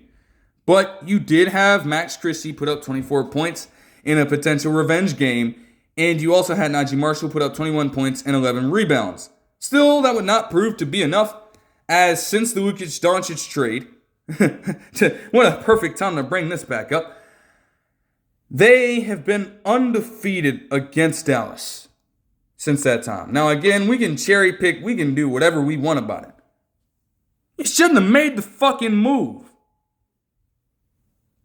Everything that's been said about the trade that has been needed and required at this time has already been conveyed by people. Already. So there's no need of constantly hashing that. But it drives the dagger in and drives the point home further and further every single time. Because you had the guy that could make the genuine shift you would need to take it over, and you come out on the losing side every time because that same man is putting belt to ass against your team every single fucking time. So, like, come on, man. What the fuck are we doing? Oh, my gosh. Okay, moving into the Monday action, and to start out with the Magic and the Cavs. Man, this one goes without saying. The Magic themselves started out, they were honestly doing exactly what they'd want to do, what their identity would suggest that they would want to do. They were hounding the Cavs all over the place, forcing turnovers, getting out in transition with athleticism, bringing all the energy that they would need to take this win from the Cavs, who to that point, I believe that they were on like a 4-game winning streak. So again, they were hot coming into this game. And they started out very cool. Not to mention, You had Suggs at multiple points just get up for some athletic-ass dunks in transition. And that's besides the point, right? The thing with them is, and you could argue the Heat as well, and that's why they've tailed off for some time. Man, and they're not a team that's going to be predicated on pace, but if this Magic team has to consistently go against a set defense, they're going to collapse. And that's exactly what happened. Now again, that might be par for the course when you're dealing with the Twin Towers on the back end and a DPOY winner in Evan Mobley. And he just started erasing everything. So did Jarrett Allen. And the energy as well that other role players on this Cavs team brought. Whether it was Naquan Tomlin or Jordan Tyson. Jordan Tyson starting. Naquan Tomlin off the bench. Holy fuck. Again, you're not expecting him to do much. He is limited. He can't necessarily space the floor. But man, he is a fucking Energizer Bunny. And that kind of mindset right there allowed the Cavs to start taking this back over completely. Ultimately, the lead swelled up. And at that point as well, considering what Donovan Mitchell was doing on the night, they had absolutely no chance of coming back in this game. It was relatively garbage time in the fourth quarter. So the 114-98 win for the Cavs doesn't say enough about how this went. Donovan Mitchell was truly the story of the game. He went off for 45 points and 4 assists on 15 of 25 shooting with 5 threes. It's tough too because Paolo Banchero in this game did have himself a 37-point, 10-rebound game with just 2 turnovers. It's honestly solid. It's not that bad. But again, when you have that go down, and he shot well, 13 of 21 from the field, 2 threes. But collectively speaking, this Magic team still cannot space the floor. And again, as I said at that point, Des Bane, you're bringing him in to be your resident three-point shooter. It's more than likely at this point with the trade deadline now underway or nearing that you probably need to add some more yourself. In no way are you going to win a ball game where you are shooting just 28.2% from the field. It's very unlikely. And ironically enough for the Magic, in a game that I did not watch, they outshot the damn Spurs. They had a lead on the Spurs in that game, in fact, at halftime, and they still lost it, despite winning that battle somehow in a game where, again, neither team shot the greatest. So it's like something's got to fundamentally change there for this damn team. Because until they get that going, it's like, I don't know. And then the Warriors and Timberwolves, I don't need to sugarcoat it. The Timberwolves beat their ass. They beat their ass. Now, in terms of the nature of the game itself, to not turn this into anything political, right? But as mentioned throughout this time, with the second pairing of events that had happened in Minnesota to that point, they had to postpone the first game. The first game of this back-to-back pseudo-series was played on Sunday as a result of that. And granted, as different players, as different coaches explained throughout that time, nobody even felt in the mood to play basketball. That was how devastating and tragic the event was. So in reality, the game itself doesn't truly matter compared to that. First and foremost, to be quite frank about that. With that being said, seeing as this was a back-to-back, you had multiple players from both teams just sit out, take a rest period at that point. Because that can be exhausting. And what it shows is that, again, the Timberwolves, say what you want about Rudy Gobert, but he's a big man. And the Warriors don't have a big man. And when you put 2 and 2 together, you get fucking 4. They dominated the glass. And it was just like, oh my gosh, it's like you're putting yourself, honestly, if you're the Warriors in the first half of this game, It was relatively close, but between all the sloppy fucking turnovers, it was a turnover-filled game. It wasn't like it was a stark advantage, but man, between that, not being able to generate any offense, really, which again makes sense with not having Stephen Curry or Draymond Green or Jimmy Butler III on the floor. Yeah, they just continued to go to work. Whether it was Bones Holland utilizing the speed to his advantage and just constantly getting out, sprinting down the court, and getting easy layups or getting easy three-pointers to go. Naz Reid himself was also getting big. Just like, got one dribble in the post and took Moses Moody straight to the fucking summit for a dunk over his ass. It just, like, every single time, it was just getting out physical on that front. And there was seemingly nothing that the Warriors could do about it. So again, we're still at this point, man. It's like, dude, whatever you got to do, all I'm saying is don't trade pods. Get fucking Giannis. Get a big man. Get somebody. Please. Because to have that go on repeatedly is not something that can happen. And you just turn a blind eye to that. Mind you, Al Horford as well was out for this game with injury. And that still, even if he was back, would not do much to improve anything, any aspect of that. So it's like, damn, bro, like, come on, man. You have to do something. I beg of you, please. That's all I'm asking. But as far as that game goes, the Timberwolves won 108-83 in that game. Okay, let me see. Moving on to the Bucks and the 76ers. Let me just put it like this. We still saw that Joel Embiid was back. He still kept his momentum going relatively well.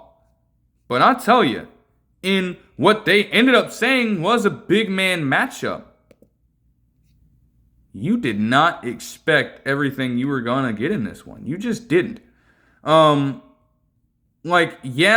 Turner has been okay, and you understood that they were going to have to rely on him a little more with Giannis being out. That much is true, but damn, there were moments in this game where, for a second, he was going bucket for bucket with Joel Embiid. Hitting double step back, side step jumpers from the logo. Actually being able to, at times, use the advantage and size that he possesses to take players down low and get buckets at the rim. And providing some good defensive play.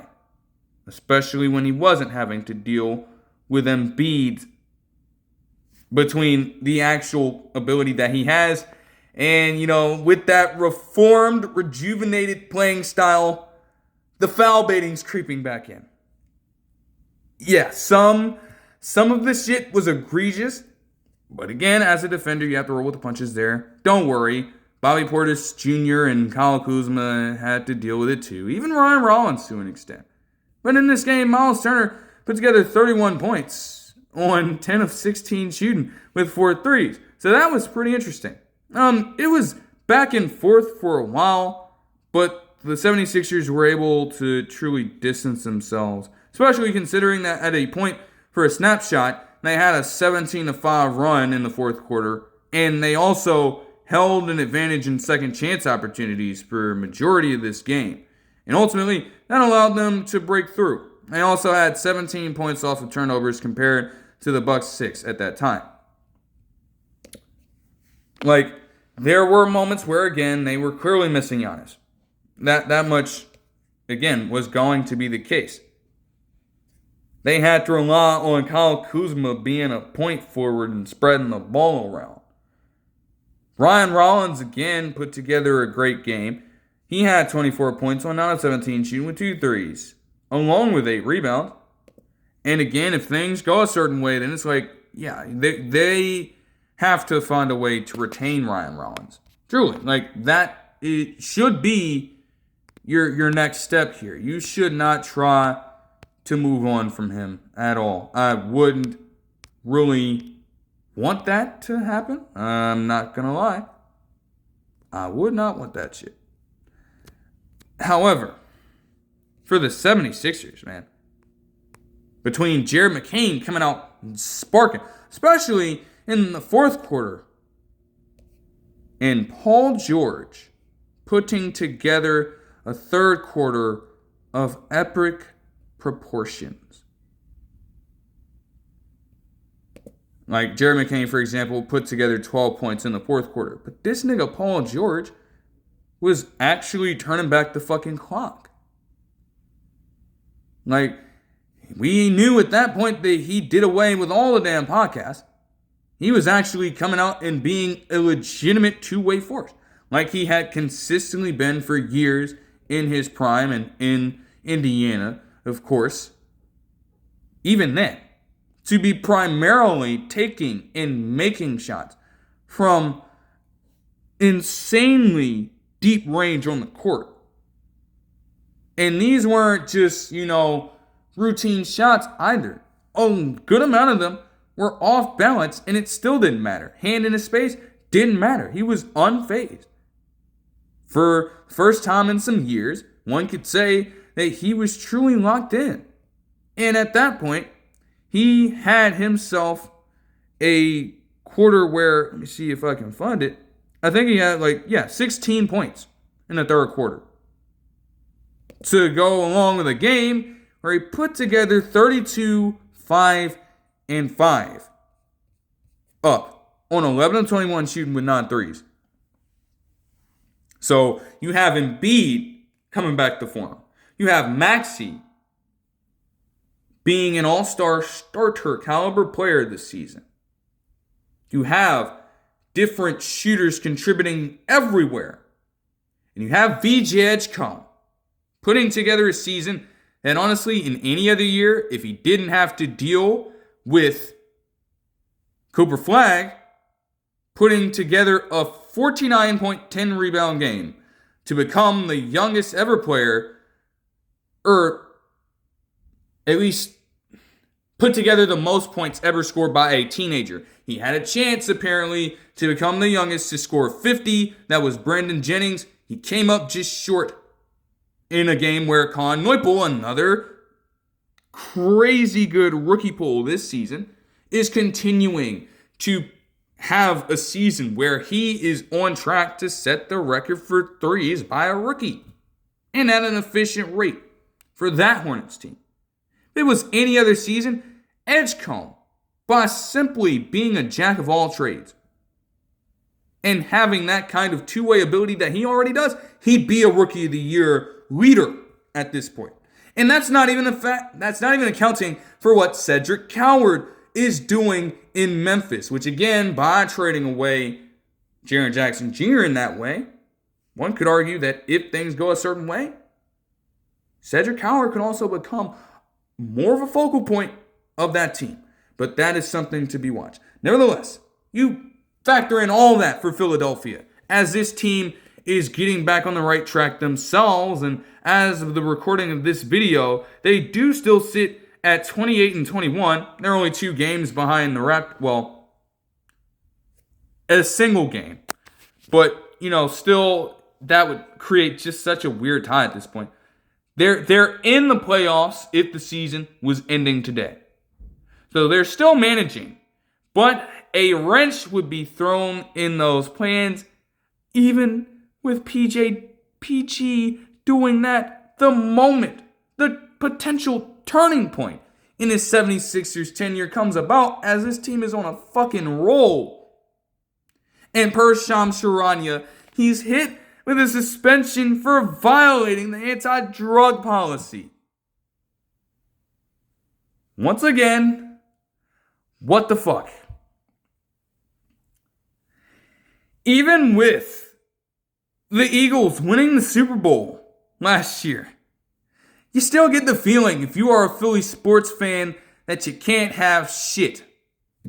You will not be able to live down you having the 76ers drop a playoff series to the Celtics The Phillies losing to the Astros in the World Series, and the Eagles losing in the playoffs yet again in just pretty much a 6-month span between 2022 and 2023, you won't be able to live that down.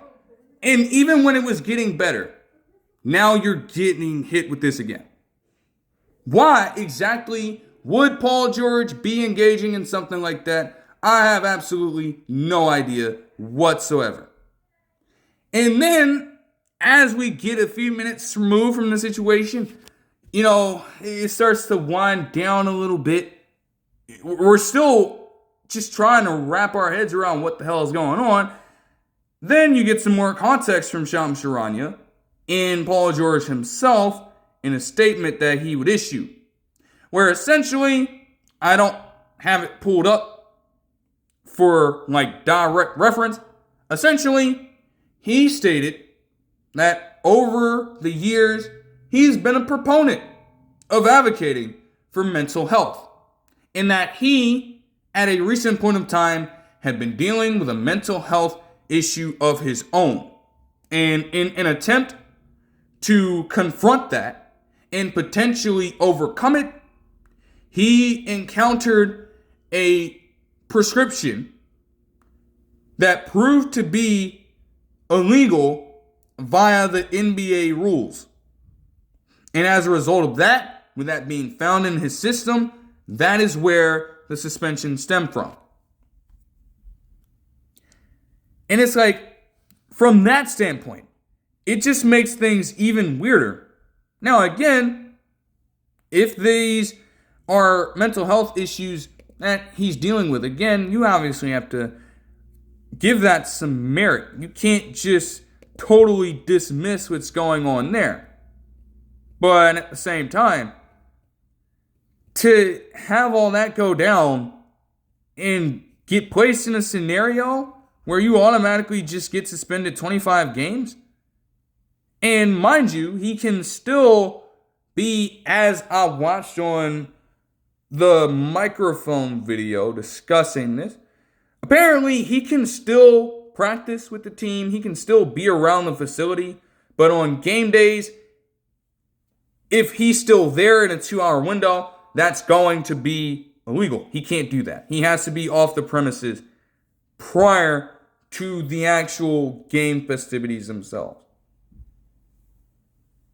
But so at the very least, he can still stay in shape and everything like that, as he's not playing. But of course, whenever he comes back, whenever that may be, it's that chemistry is going to take a little bit of a nosedive originally. You're missing that kind of flow going down. That can be huge. And for the 76ers, just no sweat. They just had a game recently where they had Dominic Barlow. Yes, that Dominic Barlow on double-double pace. And honestly, if I take a look, I think he might have fucking finished with double-double pace in this game against the Clippers yesterday. You take a look, see. They won it, so again, they're weathering the storm relatively well. That's all they got to do at this point. They're set. They're fine.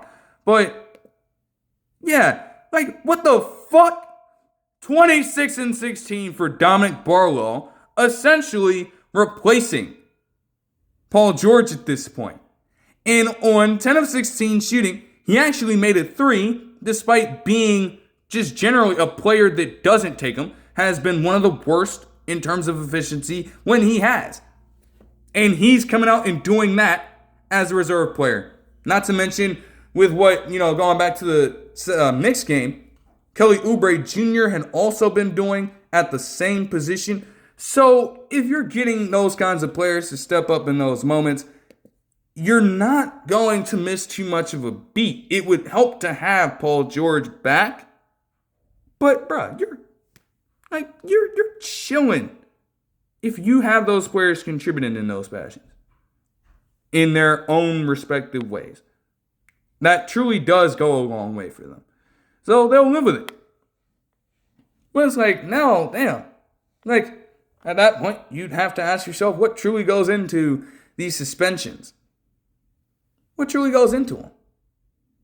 Maybe it's not something that can, be taken, but at the same time, dude.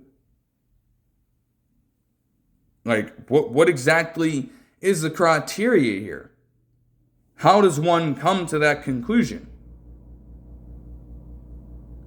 That would be interesting to hear. And, as we move further and further from the situation, there's probably more that we could hear about it, to be completely fair. So we'll see what happens. Moving on to Clippers Jazz, same thing. This was not close. This was not close towards the tail end. The Clippers won handily with a score of 115-103. So there's no need to really stretch that all that much. But moving on to this, the Cavs and Lakers on the 28th to move there. Look, I'm not assuming a damn thing. I've heard nonstop from everywhere. It's not even just ESPN I'm talking about. Everywhere. Trying to view this as LeBron's potential last game in Cleveland. And yes, it was emotional. Yes, he cried. Yes, he had a post-game press conference that seemed to allude to a potential decision on his future, whether it be retirement or not. All those things are true. I'm not running with that narrative, because the thing with him is that he has played around with that sentiment for so much time over the past few years. And he understands at this point that anything he says in the public eye is going to be consumed and overconsumed and distributed and over-distributed and disseminated and over-disseminated to multiple areas of general society. This is a man who is literally the face of the league for such a long time and is known all across pop culture. There's a reason why you got those dumbass TikTok songs coming out about the man. That's for a reason. So his word, whether or not it's even anything truly substantive, it's going to get around. Until he comes out directly and says that he is going to retire, I'm not even thinking about that. It is important to embrace every single one of these moments of all these legendary players from this previous generation, because you truly can never know when they will call it a career. It could happen at any moment. And you have to, in a way, operate like that. Fair enough. But I'm not going to do that from that end. Because it's just like, that's like a lot of fucking mental gymnastics. I'm not going to lie. Too many mental gymnastics to work around there. Seriously. As for the game itself, it wasn't as eventful.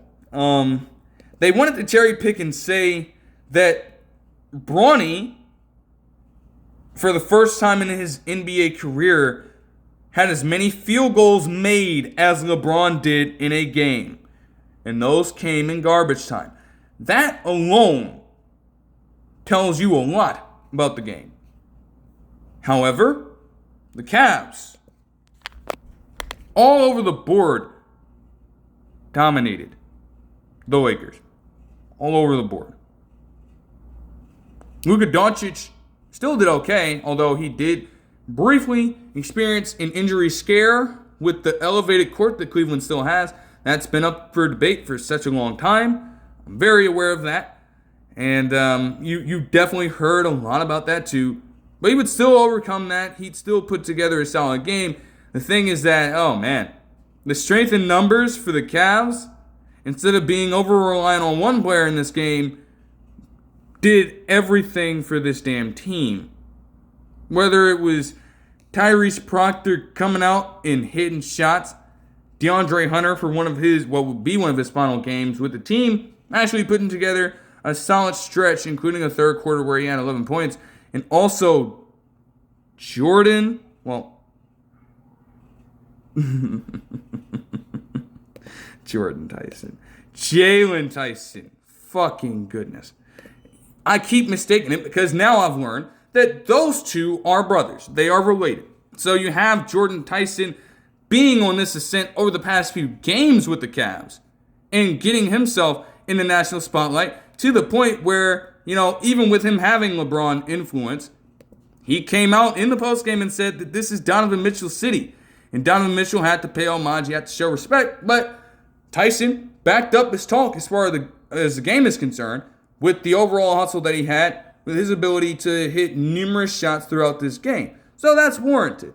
Not to mention Naquan Tomlin, again, just being so fucking forceful as a genuine athlete on this damn team. It was all working for the Cavs. And again, defensively, they forced the Lakers to do the one thing they could not do consistently. Because to start out the game, it was honestly fine on the inside.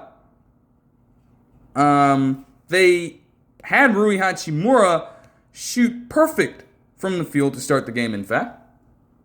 So things were clicking early. But this team, you want to talk about struggling to space the floor, they still can't shoot. They still rank in the bottom half of three-point percentage across the entire league.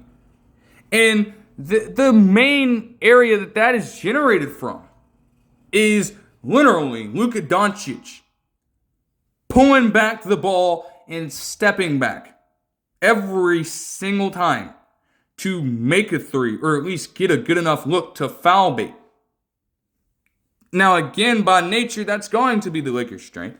They have an assortment of players that are truly proficient at being able to get to the basket, create their own shots, and force mismatches. So being that proficient in drawing fouls and inside the three-point line is to be expected. And at some point, there's got to be, a fair balance of things. You can't be the best at that particular component of the game and then also be the best three-point shooting team. Nobody's saying that, but at the very least, you need to be far more serviceable than this if you are the Lakers. And this game would just spark up even more talks of them being in the market for looking for an additional shooter. People have been throwing Klay Thompson out there, for example. And again, that might be needed. Because genuinely, if it's not Luka Doncic doing that, it's nothing else. They can try the fuck you threes, but it wasn't effective in this game. Jared Vanderbilt has been okay, but again, in terms of being a 3-and-D player, like the three aspect of that has just not always been there for him. They expected Gabe Vincent to come in and provide a spark for them in that front, and it hasn't happened. And, Austin Reeves could help with that. But again, to this point, he's still been out with injury. There is no timetable for his return. And honestly, if there was, he was on all-star pace. He did not get selected because of that particular reason. We have no idea when he's to return. So you can't put him in the game anyways. Like, even if he gets the nod, somebody else is going to, stand in for him as an alternate. So, that's just not something that can be controlled. But wow. 129-99. The Cavs would get the outright win in this game. I mean, there was just no debate about it whatsoever. And then to cap off the game action before addressing a couple, at least the next development on this very quickly. You would have the Spurs and Rockets on this Wednesday as well. And honestly, think back to the last game.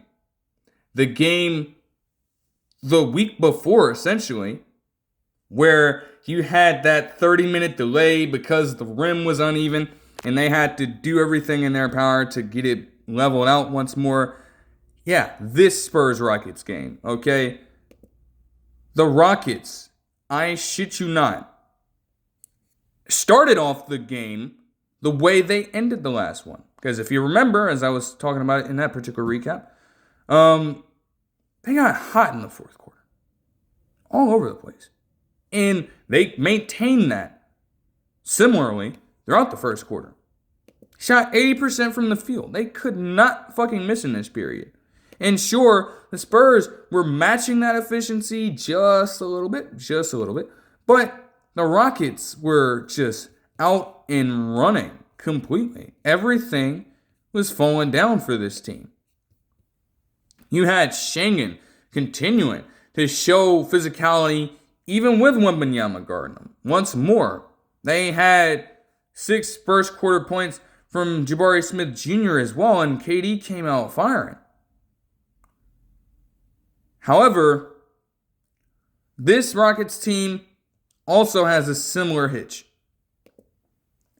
Because yes, while they would still do better on the offensive rebounding, and despite taking a hit with that due to Steven Adams being out for the rest of the season now with an ankle injury per Shams Charania before this game even took place, you still struggle, even with getting those offensive rebounds, to be efficient with the shots that you put back up. And that would come to a head, honestly, throughout the rest of this game. The Spurs didn't even need to, outpace them particularly well for a while. The amount of times that the Rockets had favorable opportunities down the court and just allowed the Spurs to constantly work themselves back into this as a result of their inefficiency on that side. That is what kept this game so close.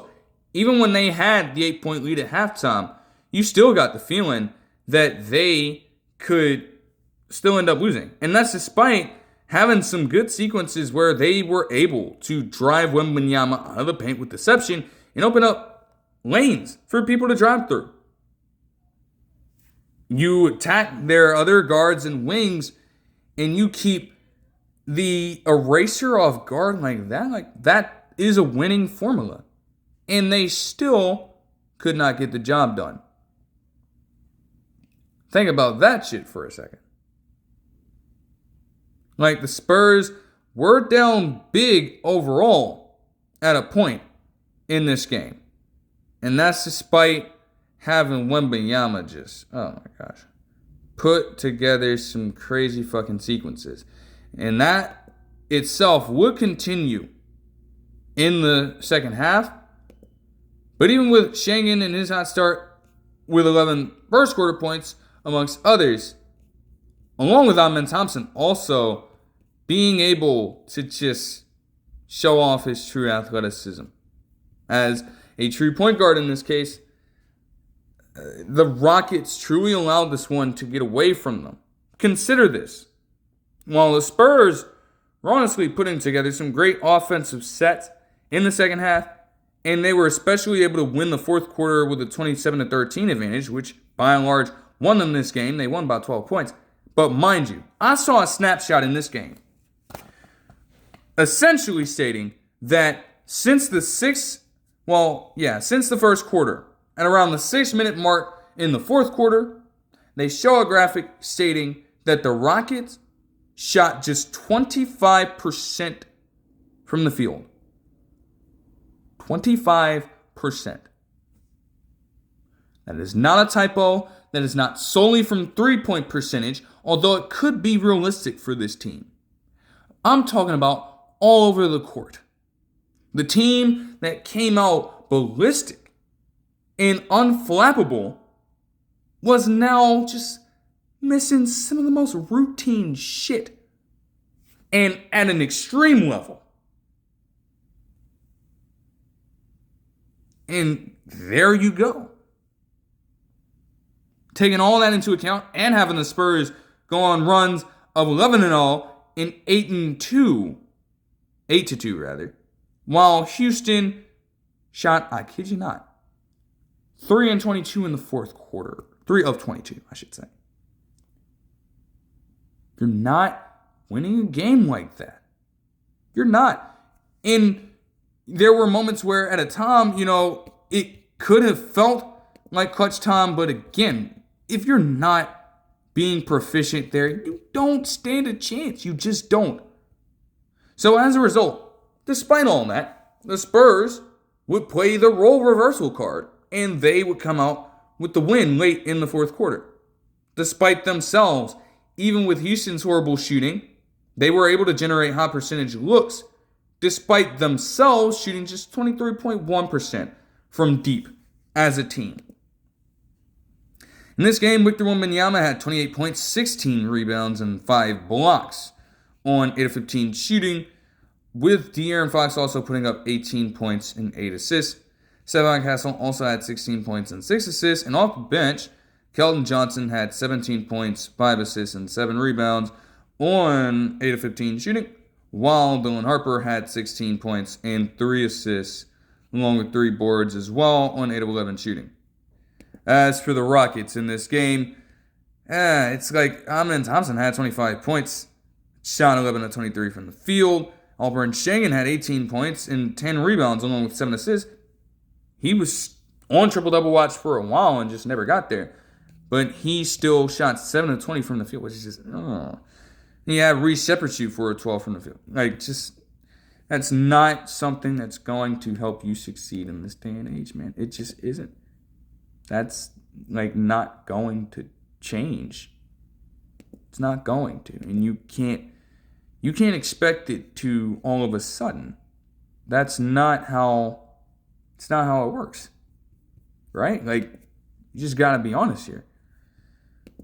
But as for the next development here, to just throw it out there, per Shams Charania, it would be detailed that Aaron Gordon is out for the next 4 to 6 weeks with a hamstring injury and will miss that time. It is the same hamstring injury that he aggravated earlier in the season that forced him to miss an extensive amount of time already. And to this point, the Nuggets have still been finding a way to do okay without him, though they did lose big time to the Thunder on Sunday, as I watched, but decided to again not overload things. Cason Wallace put that belt ass against them for a career high night in points in 3-point field goals made, I should say. That's its own conversation. But hey, even with all that being said, despite the Nuggets dealing with that and all this, they would hope that Aaron Gordon comes back sooner rather than later, of course, and is ready for potential playoff basketball at least. But as of right now, as I record this video, before I go on, honestly, to watch some more action, the Nuggets sit at 33-17. They are the 3 seed in the Western Conference. And that's truly crazy. Again, as I said before, overall for them, once they are able to fully get themselves healthy and find that rhythm, because mind you, Jokic is now back, and he was playing in that Thunder game. It was the second one from his return. So, hey, this is yet another team where, they get on the right track. It's damn. They are just as dangerous as they've ever been. But that'll do it for this one. I hope you guys enjoyed the video, and I'll see you guys in the next one. Peace.